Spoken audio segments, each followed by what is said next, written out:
Tonight on the MTN News, flight reductions in effect. The reductions will be phased in with a full 10% going into effect by next Friday.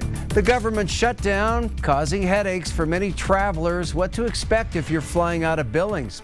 Also, gone but not forgotten. He found, his people, his family at that restaurant. The memories remain after a long-time Shepherd staple goes up in flames. And happy birthday to you. A special happy birthday celebration for a member of the greatest generation who just turned 102. The MTN News starts right now. From Montana's news leader, this is the MTN 530 News. Well, good evening and thanks for joining us on this Friday. I'm Russ Riesinger. More and more Americans starting to feel the effects of the government shutdown, the longest in United States history now at 38 days.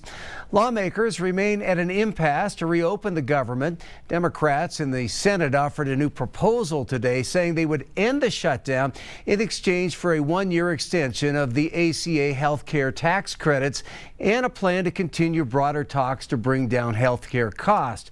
That was swiftly rejected by Republicans, and President Trump has dismissed the idea of working with Democrats to find a compromise. Well, as we've been reporting, the FAA is moving forward with plans to reduce air traffic by 10% as the shutdown continues. Passengers are already feeling the impacts of that as they try to get where they're going. This affects most of the airports that you commonly fly to out of Billings, such as Denver, Minneapolis, and Salt Lake City. Vanessa Willardson has more on what travelers can expect over the next week.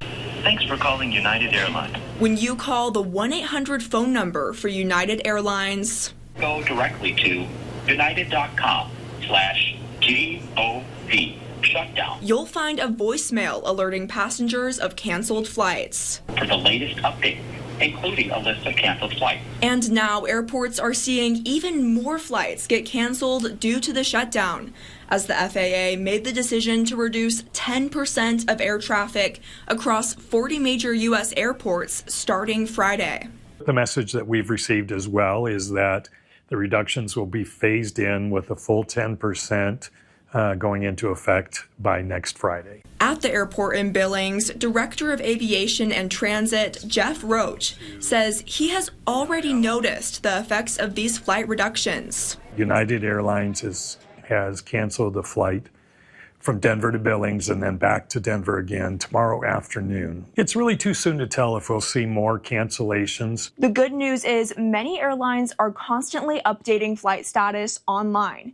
If you go to websites such as United and Delta, you can find the latest news on if your flight was affected. We just ask people to come to the airport well in advance of their flight, keep in touch with their air carrier on the flight status and any changes that may be needed, and again, pack their patience. In Billings, Vanessa Willardson, MTN News. The shutdown has also left millions of Americans who depend on the Supplemental Nutrition Assistance Program, or SNAP, in limbo. The Trump administration today asked a federal appeals court to block a judge's order to distribute full SNAP food benefits for the month. Stamp out hunger, stamp out thirst. Stamp out hunger, stamp out thirst. Greg's gotta grow a backbone first. Meantime, protesters hit the streets in downtown Billings last night, hoping the governor, who was in town for a private dinner, would hear their message. They want the state to dip into the surplus of money to fully fund the Supplemental Nutrition Assistance Program.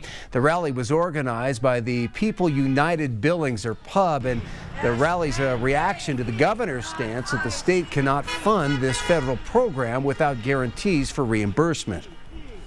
Tonight, 2 Montana state senators are weighing in on fronting the money needed for SNAP to continue after Governor Gianforte announced that the state couldn't.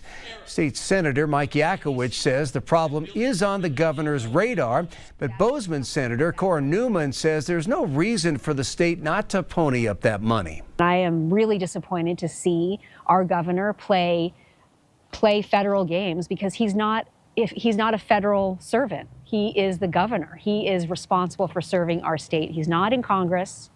He's not in the Senate. He's our governor.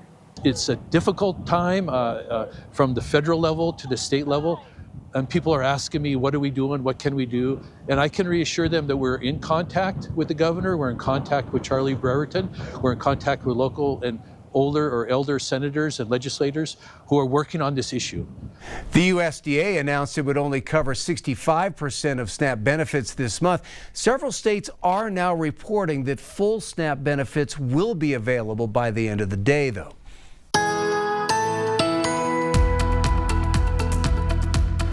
Oh, we've had a cold front sweeping across Montana and Wyoming on this Friday around the region. We've had some light rain showers, a couple traces around the Billings area, more rain around Cody earlier in the afternoon. We've had some rain showers around Graybull as well as Sheridan. Also a little bit of wet weather activity from Miles City to Glendive, but we have another area low pressure that's just getting started over southwestern Saskatchewan, and it is moving toward the southeast, which means it has northeastern and east central Montana in its crosshairs. We'll have more potential for some rain turning over to snow late tonight through early tomorrow morning. It won't be very heavy, but it definitely won't be very warm. And we'll also have a more windy weather in far eastern Montana. Your forecast coming up.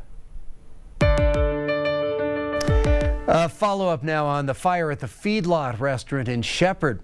The Yellowstone County Sheriff's Department tells us the investigation is still ongoing, saying they're continuing to interview people about the fire, and the evidence collected is still being analyzed. While the legal work continues, the daughter of the longtime owner of the feedlot talked to our Will Wagner today. She's already missing the place. Tara Bolte says the Feedlot Steakhouse was part of her father's legacy, who passed back in May. She says seeing it burn down was devastating. When he got really sick, he was still there every day, cleaning, running errands, doing what he could, even though I know he was in excruciating pain. He found, his people, his family at that restaurant, and to watch all of that burn up it's gut-wrenching. The restaurant went under a contract for deed to Vanessa Voldseth back in October. Bolte says renovations were wrapping up and she was almost ready to open under a new name when the fire happened. The new name was going to be the Crooked Creek Steakhouse, and the plan was to continue running it as a steakhouse. It was still going to have a full bar and casino. Activity at the scene continues days after the fire. On Friday, a crew from ServPro were boarding up what's left of the steakhouse, saying they were sent to preserve the scene for further investigation. We want to find out what the cause is and get to the bottom of everything. So we really appreciate all the fire and law enforcement help that we've received. Regardless of the outcome of the investigation, Bolte hopes she and those in Shepherd will be able to have a pillar of their community restored. We'll be obviously working with the insurance companies and trying to determine, where we go from here, essentially. I do believe that the new owner does want to rebuild, but we'll just have to see how everything plays out. In Shepherd, Will Wagner, MTN News.